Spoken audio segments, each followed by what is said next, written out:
Like I feel like the ugliest players had the shortest careers. Like, how do you expect to have a long career and be ugly? Yeah, you know the rules, why you acting so confused? Can't believe everything you see up on the news. Gotta pay your dues, gotta play it cool. Man, I wouldn't be in debt if it wasn't for school. Yo, it's your boy Lance. We here with another reaction video. But let's just jump straight into this. Let's just see what they talking about. Basketball is a physical sport, and a grueling 82-game schedule jammed in 5 months takes a toll on players' bodies. Injuries are a part of the game, but with the advancement of medicine, technology, and sports science, we don't see many career-ending injuries as we did before. In this video, we'll go over players whose prime was cut short due to health reasons. Here are the greatest NBA careers ruined by injuries. Yao Ming.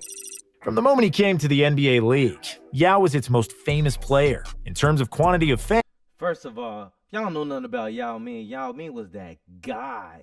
Like he was like 7'6", the first Chinese player to play in the NBA. He even gave Shaq problems. Let's be real. Yeah. fans, nobody except him had a country of 1 billion people following his every step. Selected with the first pick in the 2002 draft, Yao did not disappoint. Apart from being 7'6", Ming had skills for days. He could handle, he could shoot it from the outside, and for most of his shots, there was nothing any defensive player could do. In his prime, you could count that the Great Wall of China will give you an efficient 25 and 10. Tell you I know what I was talking about. 7'6", gave Shaq problems, gave everybody problems.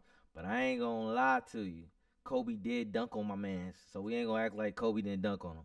10, along with 2 blocks. However, 3 separate foot fractures were too much, and have robbed him of tangible playoff success. Yao tried and kept coming back, but his feet couldn't endure supporting his gigantic frame up and down the floor. He retired at the age of 30, and is still considered. It didn't make it no good that him and T-Mac played on the same Rockets team. And I'm pretty sure T-Mac gonna probably be 1 or 2 on this list because he was him. He was Himothy. A global basketball icon. If his lower extremities held up, Yao would be one of the best centers ever because you simply couldn't guard a 7'6" guy with a smooth jumper. Jay Williams. Younger NBA fans may know Williams as an analyst on ESPN. Before he started debating with Jalen Rose and Stephen A. Smith, Jay Williams was a ball player, and then Jay Williams was the truth. Like, if you don't know nothing about Jay Williams, I want to kind of tell this story. I know they about to tell the story, but it's this particular game that I just can't forget.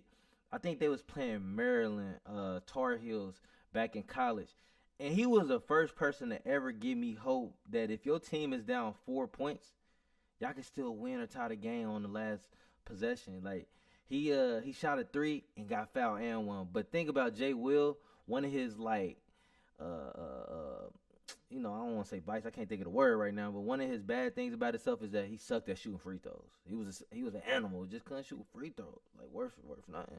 But they about to tell you what happened while he got injured. and some. Jay is considered to be one of the best basketball players in the history of Duke University. He won the National Freshman of the Year award in 2000, and in 2001, he led the Blue Devils to an NCAA championship as a leading scorer in the country. As a junior, he deservedly won both Naismith and Wooden Player of the Year, after which he declared for the NBA draft and got selected with the number 2 pick by the Chicago Bulls. Jay Will had an inconsistent. By the way, but I ain't gonna lie, Jay Will was ugly. Like, I ain't gonna lie to you. I pray that he got his wife after he went to the NBA. Or he would have been just like D Wade. Like, you know how D Wade had that wife before Gabrielle Union? She was trash. That's the reason why D Wade let her go. Jay Williams looked like a little alien. A little alien face ass boy. So I pray that he got his wife after he got that check. You know what I'm saying? I pray. A promising rookie year, averaging 9.5 points and 4.7 assists in 26 minutes on the floor. In the offseason, Williams was training hard to become one of the better NBA point guards in his second year. However, the second season would never happen. Williams bought a motorcycle, a Yamaha that had 160 miles per hour top speed. He crashed it on June 19, 2003, and broke his pelvis, ACL, and damaged nerves in his leg. Yeah, I hope he got that girl when he first got that first paycheck that first season. He broke his pelvis. Like, that nigga hip and pelvic action probably trash. Like, he probably getting the worst Peter Whacker ever.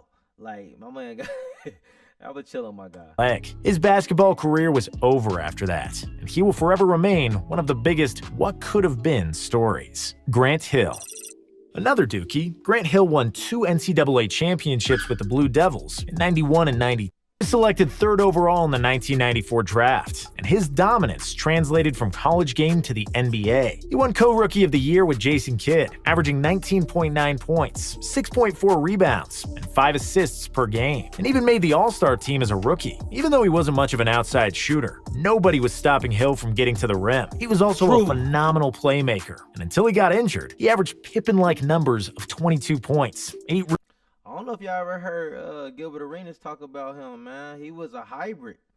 Like, he was Jordan and Pimpin'. Like, he was everything. Just, I really want people to understand that if his career wasn't shortened, Jordan's career would have been kind of shortened, like, in my personal opinion. And the crazy thing about it, he played with the Pistons. So, like, you know, the Pistons was Jordan's problem in 89 and 90, right?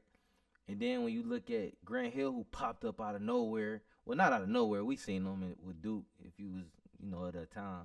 I'm done with the 90s. But nah, if you was see him during the time, he was the truth. Like, he came in like, this is a suburban boy. Like, coming in, crossover, take. And he had defense. Rebounds and 6.3 assists per game. Then in 2000, Grant got injured before the playoffs. It was not a bad ankle injury per se, but in the era 20 years before load management, players were taught to suck it up and play through the pain. This proved to be an awful decision, and Hill messed up his ankle completely. He played only 47 games in the next 4 years, and many believed his career might be over. Hill did manage to recover and play until the age of 40, but he never reached the flashy, rim-rattling level of play he once possessed. Tracy McGrady. NBA players enter their prime around the age of 28. Still at their physical peak, with the mind caught up, most NBA greats start thriving past the age of 25. Jordan won his first chip at 28, and so did LeBron and Shaq. In the case You hear that? Bruh. Jordan won his first championship at the age of 28. To all y'all people talking about he the GOAT and all this. 28. Just saying that again. 28, 8th season. Of Tracy McGrady, by the time he was 28, he was playing his last good season in the league. Brian McGrady was an offensive juggernaut and could not be stopped. 6'9", skilled, athletic, a good shooter. T-Mac was a complete package. What, boy? Hold on, let me play that back. Hold on. And could not be stopped. 6'9", skilled, athletic, a good shooter. T-Mac was a complete package. After a couple scoring titles and early playoff exits, he switched Orlando for Houston, where he... Y'all see that? You got two what could have been as dudes on the same team. Watch out, Sally. Go ahead, buddy. Two what could have been. But I ain't gonna lie to you, the Rockets had to be hurt, be paying all that money for no reason.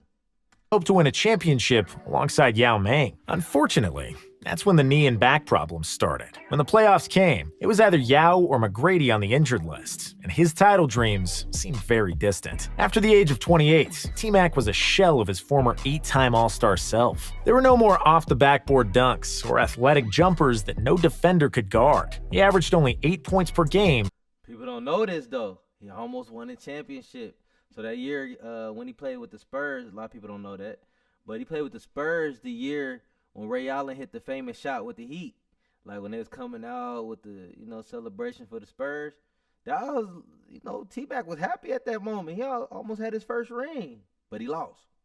In what were supposed to be his prime years. And he retired in 2013 after he watched the NBA Finals from the Spurs bench. Greg Oden. After Sam Bowie, who also could have been on this list, Portland drafted another talented big man in front of a once-in-a-generation scorer. Oden's name will forever be linked with Kevin Durant, just like Bowie's will be linked with Michael Jordan. And even though KD won all the awards for National Player of the Year, it was Greg Oden who reached the NCAA Finals. He was the most dominant player in college basketball, an athletic 200... Dang, so they lost to Florida that year. That is true. By the way, man, Greg Oden is probably one of the saddest stories. But he from Indiana, but played with Ohio State. They had that like fabulous 5 on that Ohio State team, and I ain't gonna lie though, but he just ugly. I feel like the ugliest players had the shortest careers. And and I ain't trying to be all weird, but like he ugly. Like he top tier ugly. He Papa Jones ugly. Like it's like, how do you expect to have a long career and be ugly? Like Kevin Durant ugly, but Kevin Durant just don't cut his hair. You know what I'm saying? But Greg Oden is just ugly. Like I understand why his career was short. Like from the ugly guy, they said like, you get what I'm trying to say, man. He's just ugly. Like it's what happened when you ugly. 170-pound 7-footer who looked like a man amongst boys. They go that Fab Five. Hold on, that ain't the Fab Five. 1, 2, Daquan Cook. You know what I'm saying? Dayton legend. You feel me? You feel me? Mike Conley, David Lively. Who's that? Is that him? Who? It was one more player. I'm missing one more player. Cause they started at Wells. They 2 guard who they started. I'm missing somebody. Maybe it is this dude on the right. I don't know who he is. He look like an outskirt anyway. Boys. There was a Shaq-like quality to the way he played, as he would often throw players around on his way to a monster jam, or swatting their shots like flies, averaging over 3 blocks per game. It was enough for the Trailblazers to select him first overall instead of Durant, and it quickly turned out to be a mistake. Even though Oden showed flashes of college dominance, every time the Blazers get a high draft pick, it be a trash player. Like Dame Lillard, I don't think he was a super high draft pick. I think he was like a number 5 through 10. But anytime they get like top 5, it's just failure, bro. Like it's just a failure. Like every time. Like what's his name? Scoop, trash. Greg Oden, trash.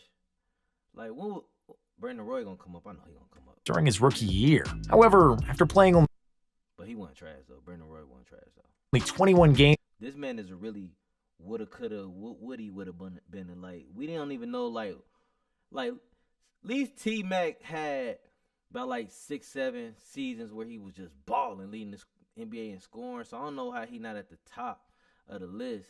Like this guy didn't even have 2 good seasons. Like it's just like a woulda, coulda, butter. Like, in his second season, it went from bad to worse. Oden had half of a healthy knee by the time he was 21 years old, and he never played for the Blazers again. He attempted a comeback with the Miami Heat in 2014, but it was obvious he can't move anymore. The next Shaq became one of the biggest busts, however unfair that is to say. Penny Hardaway. Anthony Penny Hardaway was one of the best NBA point guards in the early and mid-90s. 6'7". I might gotta get my pennies out the closet just to throw a ball for my boy Penny. If y'all ain't never seen Blue Chip, man, Penny Hardaway was the truth. Like he was like I feel like growing up, he was like Allen Iverson before Allen Iverson. He was just like that player favorite. Everybody wanted to be like Penny. You know what I mean? He was that type of player. Fast, athletic. Penny flew over the court and could do everything. Scoring, dishing, rebounding, you name it. Hardaway was doing it. Owner of the most famous bobblehead in the history of the NBA, and some of the flashiest kicks, Penny was the star guard the NBA needed when Michael Jordan first retired. In his first 4 years in the league, Hardaway averaged 19.7 points, 4.6 rebounds, 6.7 assists, and 2 steals. He was a 3-time All-Star and led Orlando to the '95 NBA Finals, along with Shaquille O'Neal and you know who he beat? Jordan. But that was the year Jordan returned. Y'all can make up all these excuses. Point blank, Jordan was on his A game. Like Horace Grant. In 1998, a devastating knee injury ended his season after 19 games, and he seemed washed when he returned, so Orlando traded him to Phoenix. The Arizona Sun did him well, and Penny started to resemble his old self, averaging 16.9 points, 5.8 rebounds, and 5.3 assists on 47% shooting. Then, at the age of 29, another knee injury forced him to miss. Who is this image of this dude they keep showing like he Penny or something? Like who is dude? Like real talk. 5.8 rebounds and 5.3 assists on 47% shooting. Then, who is this dude? They keep showing him like he Penny. Like who is this? This Deuce? Like who is this? Like who is dude? At the age of 29, another knee injury forced him to miss out for almost the entire 2000-2001 season. Hardaway could never recover after that, and his athleticism was sapped. He turned from a star into a role player until he finally retired in 2008. Brandon Roy. Another great Portland hope. He was up next. And another career ruined by bad knees. Brandon Roy was the real. Big pause, man. Watch how you say about bad knees, man. That's a little weird, man. Like, we on YouTube. Chill out. deal, and before he got injured, he was on the trajectory to overtake Kobe and D-Wade as the best shooting guard in the game. After 4 years at the University of Washington, Roy was selected 6th overall in the 2006 NBA draft, and he immediately stood out from the rest of his draft class. Averaging 16.8 points, 4.4 rebounds, and 4 assists per game, Roy deservedly won NBA Rookie of the Year, 127 out of 128 first-place votes. In the next 3 years, Roy further improved and polished his game and established himself as one of the league's best players, with 3 All-Star selections and a well-rounded scoring and passing game. Portland offered him a Think about Brody. Like, if y'all ever watch his highlights, he was so relaxed, so chill. It's like he didn't try hard. That's how you know who be gifted. It's almost like the Luka effect, where it's like Luka play a game where it's like he's not fast. He doesn't do anything like exciting except just make crazy shots and just, you know what I'm saying? He do Kobe-like stuff where it's just like he killing his man. Like, this how Brandon Roy was, man. The man was just effortlessly good. It wasn't nothing. Look how he was outside playing rec ball all the time. Max extension. Their investment was proven to be in vain. Any problems that have bothered Brandon since college started to add up. Because Roy had to remove a piece of cartilage, his knees were deteriorating at a fast rate. After 3 All-Star seasons, where he averaged over 20 points and 5 assists, his numbers dropped to 12.2 points and 2.7 assists. After that year, he decided to retire at the age of 27. The Timberwolves gave him another shot in the 2012-2013 season, but Roy's knees said no to basketball after only 5 games. Bill Walton. After Kareem won 3 NCAA titles and all the individual accolades, nobody thought his... I ain't gonna lie to you, man. It's hard to just say this, but Bill Walton was really goated. Like, that man was goated. Like, if y'all look up the Bill Walton story, he was goated. Like, it's hard to say it, but he was goated. He was goated. Success could be replicated, but Bill Walton came close. The red-headed center won 3 National Player of the Year awards, together with 2 NCAA titles. His UCLA Bruins won 88 games in a row during their championship runs, and in the 1973 finals, Bill scored 44 points on 21 from 22 from the field, which is still regarded as the best game in NCAA history. Walton shot 65% from the field, averaging 20.3 points, 15.7 rebounds, and 5.5 assists at I ain't gonna lie, that remind me of some Tyler Hands, bro, whatever heck his name was with UNC. He was nasty white boy. This guy right here, he was a nasty white boy, dude. UCLA, and of course, he was the first pick in the draft. It was with him that Portland started its curse of drafting star players with long medical reports. I told y'all, man, I'm telling you, man, I be knowing what I be talking about. Y'all heard me say that at the beginning of this video. Them Blazers just got bad luck, man. Like, they really got bad luck, bro, with draft.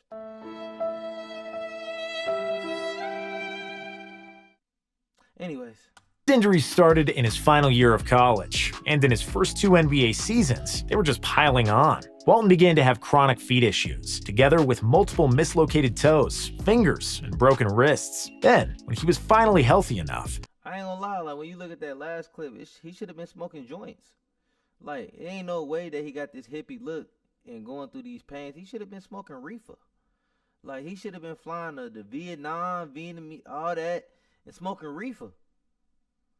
Walton reminded everybody that he's one of the most talented centers ever. After a successful season as an All-Star, Bill led Portland to their first and only title in 1977. He was named Finals MVP with averages of 18.5 points.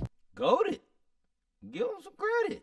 Blazers ain't winning no championship ever again. Shout out to my nigga Dame Lillard, man. 19 rebounds, 5.2 assists, and 3.7 blocks. He was then half healthy for 1 more year, and in the next 4, he played a total of 14 due to consistent foot injuries. Everybody thought his career was over, but he did manage to squeeze in a few more decent years with the Clippers and the Celtics, where he won his 2nd championship as a role player. If he had never sustained an injury, he would certainly be in the conversation for the best center ever. Derrick Rose. I watched it live when Derrick That's poo. Derrick Rose tore his ACL in the 2012 playoffs against Philadelphia. The NBA's brightest young star was battling injuries throughout that season, but it was clear that he was even better than he was in his 2011 MVP year. Maybe it was Thibodeau's grueling practice regimen and keeping his players in the game for far too long. Maybe it was just bad luck. Or maybe it was the Murphy's Law, which says that if you jump that high in the air enough times, after a certain number of good landings, there must be a bad one. D. Rose was the most explosive point guard in the history of the game, together with Russell Westbrook, and while Westbrook 100% recovered from his knee injury, Rose was never the same player. Even though he's still a good scorer, he's not a superstar. I don't know if y'all ever got to see D Rose play. D Rose was very unique. Like he was really like Russell is the truth. Like I'm not about to take nothing from Russell, but when you look at like Rose, like it's like he had all his might in every time he jumped. All his might from his crossover right to left, left to right. It was just like stop. You'd be like, how do you have so much impact and power? Like I don't know who trained that man, if it was just the hood, the streets, or what, but the man was like explosive. Like, and he was a 2-foot jumper. At least Westbrook used to jump off one. Westbrook could go north to south a lot. Like D Rose was a 2-feet jumper. Like it was crazy. And he doesn't do anything vertically anymore. And I don't remember the last time he dunked the ball. Gilbert Arenas. Before he first got injured, and before he starred in the Lock, Stock, and Two Smoking Barrels. Time out, man. Was it injury? Was it injury? Or was it gunplay? Washington Wizards edition, No-Show Gill was ballin'. From his second year in 2002 up until his final All-Star year in 2007, Arenas was averaging 24.4 points, 4.4 rebounds, and 5.7 assists. Agent Zero, aka Hibachi, was a hybrid between John Wall and Dame Lillard. He was one of the fastest guards with the ball and could fire it up from distance. That was a great comparison. A hybrid. For those of you that don't know, Gill dropped 60 on Kobe, who was first-team all-defense at the time. But then, his knees gave out on him. With injury, he also transformed from a gym rat into a party animal, and his career was never the same. He mustered one good season in 2011, but with the injuries and the gun incident, serious basketball was behind him. He peaked at the age of 25, when he averaged 28 and 6, and unfortunately, it was straight downhill after that. I ain't gonna lie to y'all. I gotta really look up the Gilbert Arenas like career. I need to look up his stats because like he played with the Warriors at first, but then went to the Wizards. But then it's like he just turned up real fast. And not only did he turn up real fast, he like balled out. Like he reached the ceiling so fast. Like, cause I don't know. I feel like he only spent 1 year in college, 1 or 2 at max. Honorable mention. There are plenty of guys we could also have mentioned here. Ralph Sampson, who was a consistent 20 and 10 guy in Houston before knee injuries shortened his career. Brad Daugherty, who was a 5-time All-Star in only 8 years, before his back forced him to retire at 28. Great careers that could have been even better and longer if it weren't for bad health also include Amare Stoudemire, Chris Webber, Chris Bosh, Larry Johnson, Pete Maravich, and some others. Let us know if we forgot somebody in the comments. Let me know if they forgot somebody, man. There's some people I feel like they ain't talking about, man, who had a short career. Or we need to just start a new conversation up, like, man, who was the truth and just disappeared from the NBA? We can talk about, like, Josh Howard, O.J. Mayo, you know what I'm saying? Y'all don't know who Josh Howard is. Y'all ain't hip to him, man. Y'all ain't hip to Josh Howard. He was nasty, though. But, yeah, man, tune in with your boy Lance, man. Don't forget the 6, man. We're going to have another reaction video coming up soon, man.